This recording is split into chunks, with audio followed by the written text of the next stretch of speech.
کہ لہر صرف تب پیدا ہوتی ہے جب وہ کیا ہو ہوا کی رفتار بہت تیز ہوتی ہے، یعنی ہلکی پھلکی ہوا میں لہریں جو ہیں وہ آگے پیچھے نہیں ہو سکتی۔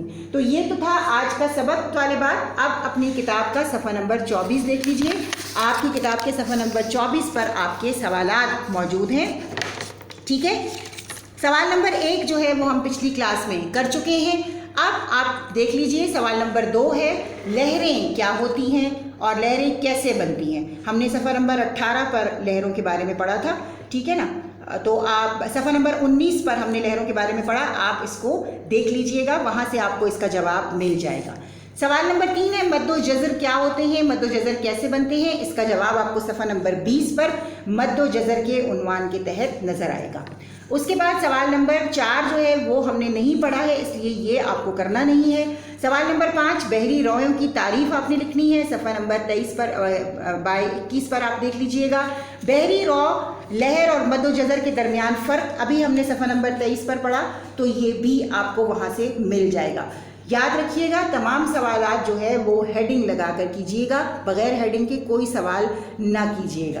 تو اس طرح آپ کا جو گھر کا کام ہے وہ کیا ہو گیا ہے، آپ نے مشقی سوال نمبر 2، 3، 5 اور 6 جو ہے وہ اپنے جرنل میں کرنا ہے۔ اس طرح طالبات ہمارا باب نمبر 3 جو ہے وہ اختتام پذیر ہو گیا ہے۔